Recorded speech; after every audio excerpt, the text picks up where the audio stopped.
Subscribe कीजिए कामयाबी कैसे चैनल को और दबाएं बेल आइकन को ताकि आपको मिल सके हमारी वीडियो सबसे पहले।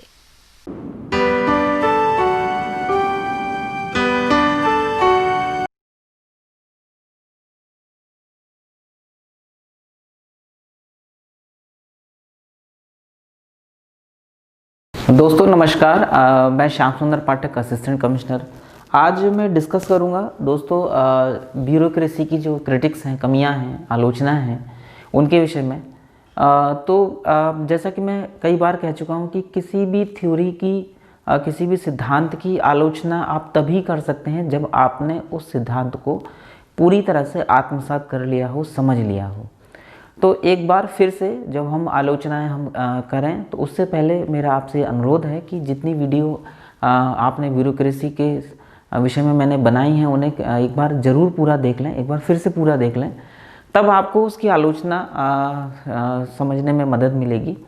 और एक चीज़ और मैं आपको बताऊं कि मैं तो आपको समझा ही रहा हूं कि क्या इसमें कमियां हैं, आलोचना है, लेकिन आप स्वयं भी जब आप पढ़ा करें किसी भी थ्योरी को तो खुद भी जो है उसमें ये देखा करें कि क्या उसमें रह गया है, क्या उसमें छूट गया है, क्या ऐसी कमी है जो उसमें आप महसूस करते हैं। तो वहीं से जो है आपके अंदर एक सोचने की क्षमता, एक चिंतन क्षमता आपके अंदर आएगी, आप स्वयं भी सोच पाएंगे। देखिए, जो मैं यहाँ पर आपको बता रहा हूँ वो जनरली बुक्स में लिखा हुआ है और कुछ अपने अनुभव से, तो काफ़ी सारी चीज़ों को समेट कर मैं आपको बताता हूँ, समझाता हूँ। लेकिन आपको अपनी अपनी खुद की भी एक सोच बनानी पड़ेगी, क्योंकि देखिए एग्ज़ाम में आपको नंबर किस बात के मिलते हैं? नंबर आपको औरों से एक्स्ट्रा तब मिलेंगे जब आप जो है कुछ यूनिक लिखें। और यूनिक क्या होती है? यूनिक होती है आपकी सोच। आप अपनी तरफ से उसमें क्या नई चीज़ ऐड कर सकते हैं, वो चीज़ जो है वो आपके आंसर को जो है वो डिफरेंट बनाती है औरों से। और आप जब उसमें मौलिक चिंतन, अपनी सोच भी जोड़ देते हैं आंसर में, तो निश्चित रूप से आपको नंबर वो ज़्यादा मिलते हैं। तो नौकरशाही की जो कमियां मैं आपको समझा रहा हूँ, बता रहा हूँ, आलोचना जो मैं आपको बता रहा हूँ, उनके साथ साथ आपको खुद भी ऐसा नहीं है कि जितनी है मैं आपको समझाऊंगा उतनी ही है, या आप अपनी तरफ से उसमें कुछ और नया एक्सप्लोर नहीं कर सकते। बिल्कुल कर सकते हैं और करना चाहिए आपको। ठीक है, तो आइए एक एक करके हम जो है इसकी आलोचनाओं को समझते हैं। देखिए, सबसे पहले तो मैं आपको बता दूं कि जैसा कि पहले भी मैंने कहा था कि जो ब्यूरोक्रेसी है वो वेबर की एक आइडियल टाइप है, आदर्श प्रारूप है। हालांकि वहाँ मैंने आपको ये पहले ही समझा दिया था कि आदर्श प्रारूप में आदर्श जैसा कुछ भी नहीं है। ठीक ऐसे ही यदि हम ब्यूरोक्रेसी को देखें तो इसमें आदर्श केवल प्रारूप है, आदर्श जैसा इसमें कुछ भी नहीं है। दूसरी बात यह है कि अब हम एक एक करके हम चर्चा करते हैं। देखिए, तो सबसे पहले हम पद सोपान की हायरार्की पैटर्न की हम बात करें तो हायरार्की पैटर्न में क्या होता है कि जो उच्चस्थ अधिकारी हैं, ठीक है, सुपीरियर बॉस जो है वो सबऑर्डिनेट को आदेश देता है, और एक जिसे हम कहते हैं कि पद के कारण एक डिफरेंस जो क्रिएट हो जाता है, ठीक है, उसके कारण एक तनाव पैदा होता है, जिसे पीटर ब्लो ने इंगित किया है कि इस पद सोपान व्यवस्था के कारण जो है वो उच्चस्थ अधिकारियों और अधीनस्थ अधिकारियों के बीच में एक अनजाना सा तनाव बना रहता है, जिसकी वो पीटर ब्लो ने इंगित किया है। इसके अलावा पद सोपान होने की वजह से लाल फीताशाही, रेड टेपिज्म का उदय होता है। पहले तो मैं आपको बता दूं रेड टेपिज्म या लाल फीताशाही है क्या। जो सरकारी फाइलें होती हैं अंग्रेज़ों के समय से, वो लाल फीते में जो है उनको बांधा जाता था। तो लाल फीताशाही का जब हम अर्थ लगाते हैं तो लाल फीताशाही का मतलब होता है निर्णय लेने में देरी। यानी कि एक फाइल, वही फाइल जब एक से दूसरी टेबल, यानी कि देखिए कोई भी फाइल जो है वो नीचे से ऊपर की तरफ जाती है। जैसे सेक्शन ऑफिसर है वो फाइल तैयार करेगा, एक मतलब एग्जांपल दे रहा हूँ, या बाबू है लोअर डिवीज़न क्लर्क वगैरह, तो वहाँ से फाइल होती, वही सबसे उच्च जो सुपीरियर बॉस है, सबसे उच्चस्थ अधिकारी तक वो फाइल एक एक करके जाती है। तो ये जो जाने का क्रम है उस लाल फीते से बधी हुई फाइल का, तो ये थोड़ा, क्योंकि कई सारे स्तर होते हैं, मल्टी लेयर होते हैं, और हर लेयर पर, यानी कि जैसे जैसे वो फाइल ऊपर की ओर बढ़ती है तो उसमें जो देरी होती है उसे हम लाल फीताशाही कहते हैं। तो बेसिकली उस लाल फीते से बधी हुई फाइल के में होने वाला जो डिसीजन है उसमें जो देरी है उसे हम रेड टेपिज्म के नाम से जानते हैं। तो पद सोपान व्यवस्था के कारण जो है वो लाल फीताशाही की प्रवृत्ति जो है वो पैदा होती है। और इसके अलावा स्वनिर्णय में कमी होती है, क्योंकि अमूमन क्या होता है कि निर्णय जो है वो उच्चस्थ अधिकारी को लेने होते हैं, अधीनस्थ अधिकारी जो सबऑर्डिनेट ऑफिसर्स हैं वो केवल फॉलो करते हैं। और जैसे जैसे मतलब हायरार्की में आप नीचे जाते हैं, सेल्फ डिसीजन लेने की जो पावर है वो कम होती चली जाती है। ठीक है, तो अमूमन क्या होता है कि निर्णय को टालने की प्रवृत्ति भी होती है कि भाई उच्चस्थ अधिकारी निर्णय लेगा तब हम डिसीजन लेंगे। तो स्वनिर्णय लेने में या सेल्फ डिसीजन लेने में जो है वो कमी हमें मिलती है। ऊंच नीच की भी भावना अक्सर करके मिलती है, क्योंकि जो सुपीरियर बॉस है, जो उच्चस्थ अधिकारी है, उसके अंदर एक हमेशा फीलिंग रहती है कि और न चाहकर भी उच्चस्थ और अधीनस्थ अधिकारियों के बीच में जो है वो ऊंच नीच की भावना वो बनी रहती है। देखिए, एक चीज़ मैं आपको बहुत क्लियर कर दूं इससे पहले कि मैं अगले पॉइंट पर जाऊं।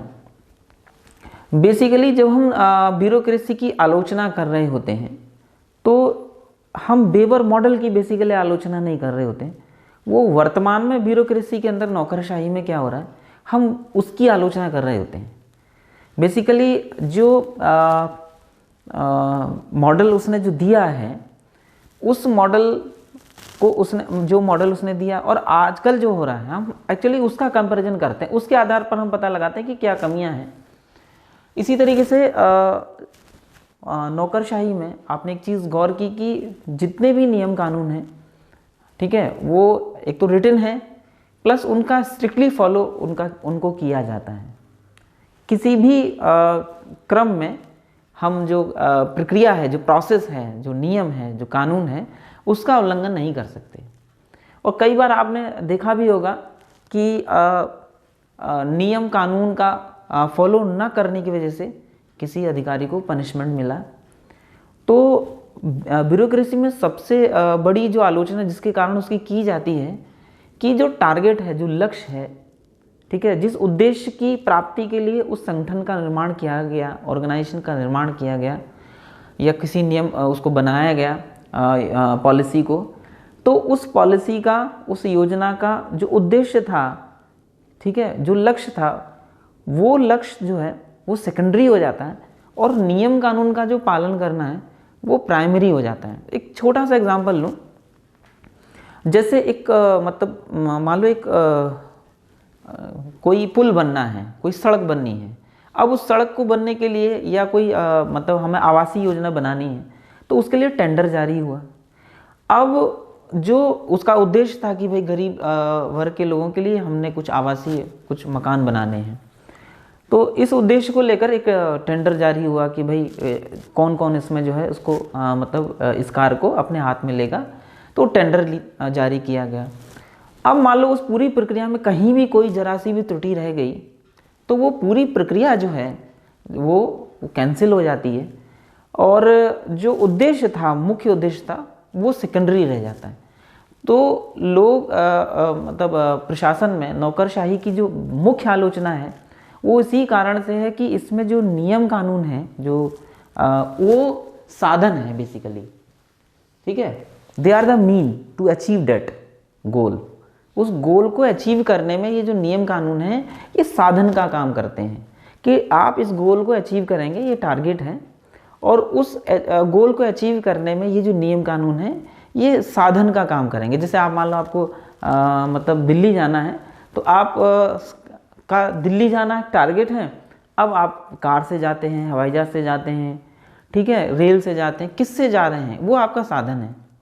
तो नियम कानून साधन की तरह होते हैं और जो गोल है, जो लक्ष्य है, वो हमारा मतलब वो साध्य है। अब होता क्या है कि नियम कानून पर बहुत ज़्यादा जोर देने की वजह से जो लक्ष्य है वो सेकेंडरी हो जाता है और जो नियम कानून का जो पालन है वो प्राइमरी बन जाता है। तो जो वो साध्य बन जाता है।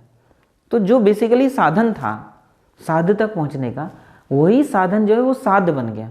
यानी कि कई बार ऐसा होता है कि नौकरशाह जो है इस कारण से किसी मतलब कार्य को करने में अरुचि लेते हैं, क्योंकि जो नियम कानून है, प्रक्रिया है, कहीं उसमें यदि जरा सी भी त्रुटि रह गई तो उसका खामियाजा जो है वो भुगतना पड़ेगा, जिसके कारण जो है उनके अंदर जो एक हम कहते हैं ना कि पहल करने की जो क्षमता है वो कम हो जाती है, ख़त्म हो जाती है, क्योंकि उनको उद्देश्य पर फोकस कम रहता है, प्रक्रिया पर ज़्यादा फोकस रहता है, और प्रक्रिया में किसी भी प्रकार की त्रुटि जो है वो दंडनीय अनुशासनात्मक कार्रवाई में आती है।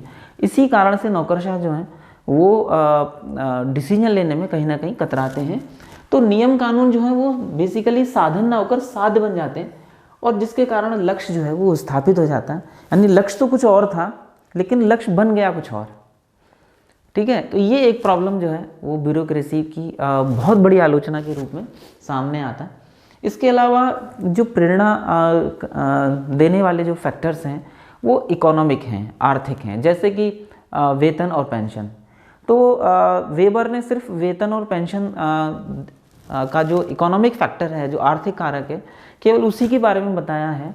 मोटिवेशन के जो अदर फैक्टर्स हैं, जो गैर आर्थिक कारक हैं, वो उनकी ओर उसने कोई इशारा नहीं किया है। जबकि कई बार क्या होता है कि हमको जो इकोनॉमिक फैक्टर हम नहीं बढ़ा सकते या नहीं दे सकते, लेकिन हम जो गैर आर्थिक कारक हैं, नॉन इकोनॉमिक जो फैक्टर्स हैं, उनको इंक्रीज करके जो है वो प्रोडक्टिविटी को बढ़ा सकते हैं, उत्पादकता को बढ़ा सकते हैं।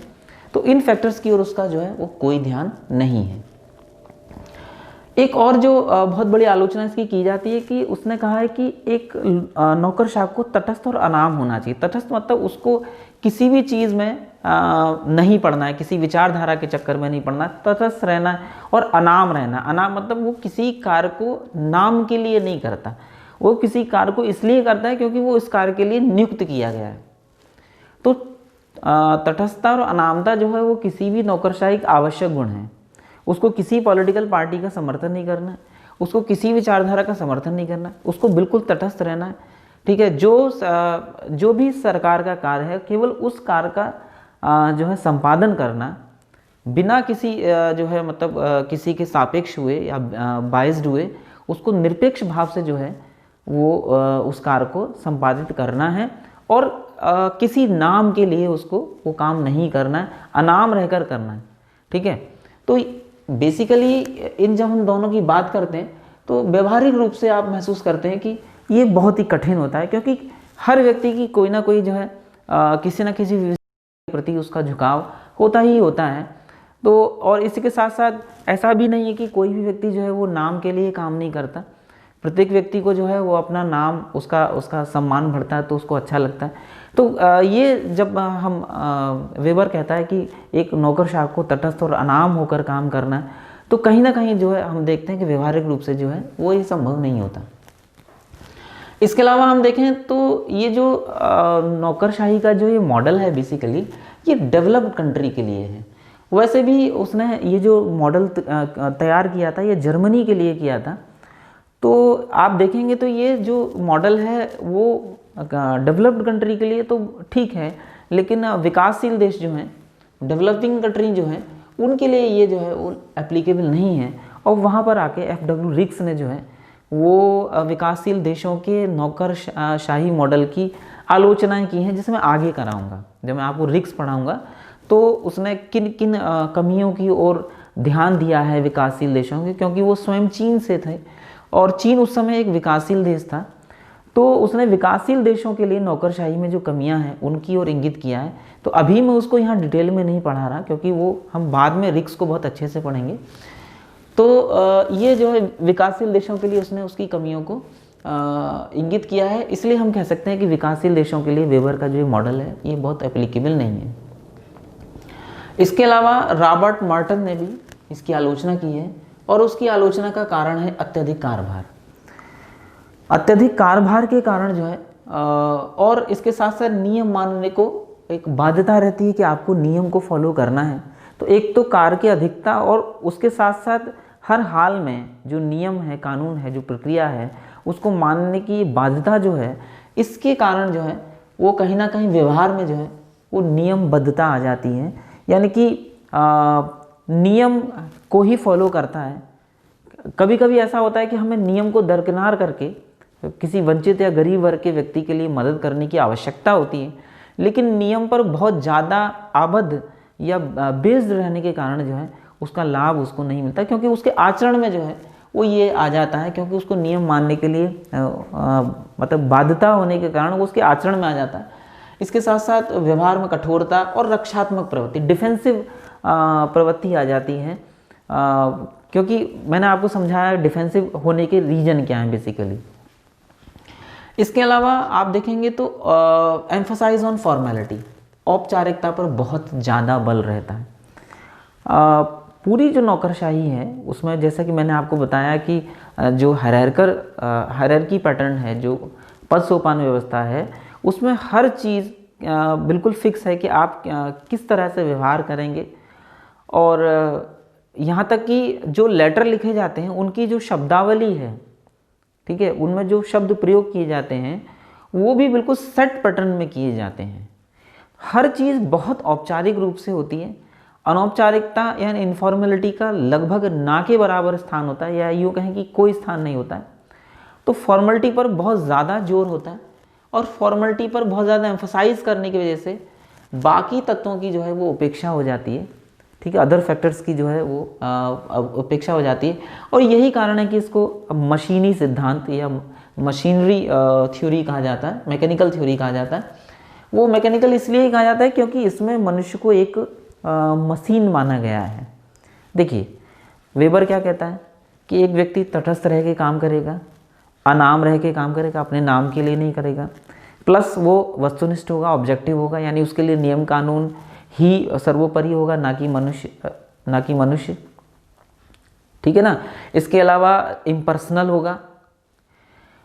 तो ये सारी यानी किसी प्रकार की राग द्वेष भावनाओं से वो शून्य होगा। तो प्रैक्टिकली आप देखें तो ये मशीन के साथ ही संभव है। जो रोबोट या मशीन है वही केवल भावना शून्य हो सकती है। मनुष्य कभी भी भावनाओं से शून्य नहीं हो सकता, है ना। एक आपने सुना भी होगा, भरा नहीं जो भावों से बहती जिसमें रसधार नहीं, है ना। तो वो मनुष्य नहीं है जिसमें जो है वो यदि रस नहीं है, भावनाएं नहीं है। तो कहीं ना कहीं आप देखेंगे कि ये जो नौकरशाही का जो मॉडल है वो बेसिकली एक मैकेनिकल मॉडल है, मैकेनिकल थ्योरी है, और इसे हम क्लोज सिस्टम भी कहते हैं, बंद व्यवस्था भी कहते हैं। बंद व्यवस्था क्यों कहते हैं दोस्तों? क्योंकि देखिए कहीं ना कहीं जो लोक प्रशासन है, जो नौकरशाही है, उसका समाज पर प्रभाव पड़ता है, सोसाइटी पर प्रभाव पड़ता है, और सोसाइटी का प्रभाव पड़ता है किस पर? नौकरशाह पर। दोनों एक दूसरे को प्रभावित करते हैं। ऐसा नहीं कि ब्यूरोक्रेसी जो है वो केवल सोसाइटी को प्रभावित करती है, सोसाइटी भी ब्यूरोक्रेसी को प्रभावित करती है। जैसे उदाहरण के लिए हम कहते हैं कि भाई ब्यूरोक्रेसी में जो है वो करप्शन बढ़ रहा है, तो कहीं ना कहीं केवल ब्यूरोक्रेट्स इसके लिए उत्तरदायी नहीं होते, समाज भी इसके लिए उत्तरदायी होता है, क्योंकि समाज अपने कार्य को त्वरित गति से कार्य कराने के लिए जो है वो ब्राइब की पेशकश करता है। तो केवल ब्राइब लेने वाला, रिश्वत लेने वाला ही दोषी नहीं है, देने वाला भी उतना ही दोषी है। तो समाज भी उत्तरदायी है। तो ऐसा नहीं है कि ब्यूरोक्रेट्स जो है या ब्यूरोक्रेसी जो है वो समाज को प्रभावित करती है, समाज भी ब्यूरोक्रेट को प्रभावित करता है। तो अब चूंकि ब्यूरोक्रेसी में जो थ्योरी है वेबर की, उसमें इस प्रकार का कोई अध्ययन नहीं किया गया है, इसके बारे में बिल्कुल मौन है कि भाई ब्यूरोक्रेसी का समाज पर क्या प्रभाव पड़ रहा है, समाज का ब्यूरोक्रेसी पर क्या प्रभाव पड़ रहा है, इस बात की कोई चर्चा उसमें नहीं की गई है। इसलिए हम कह सकते हैं कि एक बंद मॉडल है, क्लोज व्यवस्था है। इसके अलावा सामान्य इच्छा की उपेक्षा, केयरलेसनेस टुवर्ड्स जनरल विल। देखिए, इसके पीछे कारण यही है कि ये जो पूरी थ्योरी आप देखेंगे तो इसमें मनुष्य को महत्व नहीं दिया गया है। किसी भी प्रकार के जो हमने मेयो को पढ़ा है ना, ह्यूमन अप्रोच, मनुष्य महत्वपूर्ण है। मेयो कहता है कि मनुष्य महत्वपूर्ण है। वो कहता है कि जैसे एक संतुष्ट गाय ज़्यादा दूध देती है, ऐसे ही एक संतुष्ट व्यक्ति, एक संतुष्ट श्रमिक जो है, ठीक है, एक सेटिस्फाइड जो व्यक्ति है वो ज़्यादा काम करेगा।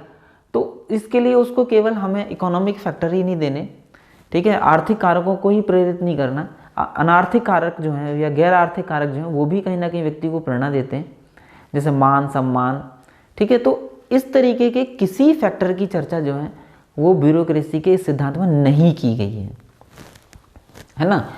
तो मानव व्यवहार, मानव इच्छा, इन सब चीज़ों का यहाँ कोई स्थान नहीं है इस थ्योरी में, कि मानव की कुछ इच्छाएं भी हैं, ठीक है, उसकी कुछ अपेक्षाएं भी हैं, मानव का व्यवहार कैसा हो। तो इन सब चीज़ों के बारे में इस मॉडल में कोई चर्चा नहीं की गई है। तो इसलिए हम कहते हैं कि इसमें जो एक जन इच्छा है उसकी उपेक्षा कहीं ना कहीं वो की गई है, बिल्कुल मैकेनिकल हो गया है, एकदम मैकेनिकल हो गया है। और आप देखेंगे कहीं भी इस पूरी थ्योरी में ये चर्चा नहीं है कि यदि मतलब एक व्यक्ति यदि भूख से, प्यास से तड़प रहा है और हमें उसकी मदद करनी है तो आप मदद कर सकते हैं। क्यों? क्योंकि नियम कानून यदि आपको अलाउ करेगा तो आप मदद करेंगे, और मदद भी करेंगे तो नियम कानून का आपको फॉलो करना है। तो कहीं ना कहीं आप देखेंगे कि जन इच्छा की उपेक्षा इस कारण से होती है क्योंकि नियम कानून पर बहुत ज़्यादा बल दिया जाता है, और कई बार नियम कानून ना होने की वजह से आप चाहकर भी किसी की मदद नहीं कर पाते। इसके अलावा लचीलेपन का अभाव होता है, लैक ऑफ फ्लेक्सिबिलिटी है। लैक ऑफ फ्लेक्सिबिलिटी इसी कारण से होती है कि नियम कानूनों पर बहुत ज़्यादा जोर देने के कारण फ्लेक्सिबिलिटी जो है वो नहीं रहती। इसके साथ साथ जो ब्यूरोक्रेट्स हैं, यद्यपि उनको ट्रेनिंग दी जाती है, ठीक है, समय समय पर, लेकिन चूंकि उनका जो पूरा जो कार्य दिवस है वो लगभग एक सेट पैटर्न में चलता है और नियमों से कहीं ना कहीं आबद्ध रहता है, इसके कारण योग्यता और तमाम प्रशिक्षण के बावजूद भी कहीं ना कहीं जो है वो लचीलेपन का अभाव इस ब्यूरोक्रेसी में दिखता है। तो इसके अलावा और कौन कौन सी कमियां, आइए चर्चा करते हैं। तो पहले तो जितना मैंने आज आपको ये यहाँ तक बताया, इसको बहुत अच्छे से समझ लीजिए, क्यों इसकी आलोचनाएं काफ़ी ज़्यादा हैं, काफ़ी ज़्यादा ऑब्वियसली बात है, इसलिए भी हैं क्योंकि संसार के लगभग हर देश में ब्यूरोक्रेसी का कोई ना कोई मानक जरूर पाया जाता है। कुछ ही ऐसे देश होंगे जहाँ ब्यूरोक्रेसी ना हो, नहीं तो लगभग पूरे संसार के अंदर ब्यूरोक्रेसी का कोई ना कोई जो स्वरूप है। और जब कोई चीज़ इतने लार्ज लेवल पर एग्जिस्ट करती हो तो कहीं ना कहीं उसके अंदर कुछ ना कुछ कमियां भी होती हैं जिसकी हम आलोचना करते हैं। तो अगले वीडियो में हम बाकी अन्य कमियों की, उन अन्य आलोचनाओं की चर्चा करेंगे। मैं आशा करता हूं दोस्तों आज का इतना, जितना मैंने आज आपको पढ़ाया उतना आपको बहुत अच्छे समझ में आया होगा। अगले वीडियो में कुछ और आलोचनाओं की, कुछ और कमियों की ओर मैं इंगित करूंगा। इसी आशा के साथ नमस्कार दोस्तों। सब्सक्राइब कीजिए कामयाबी कैसे चैनल को और दबाएं बेल आइकन को ताकि आपको मिल सके हमारी वीडियो सबसे पहले।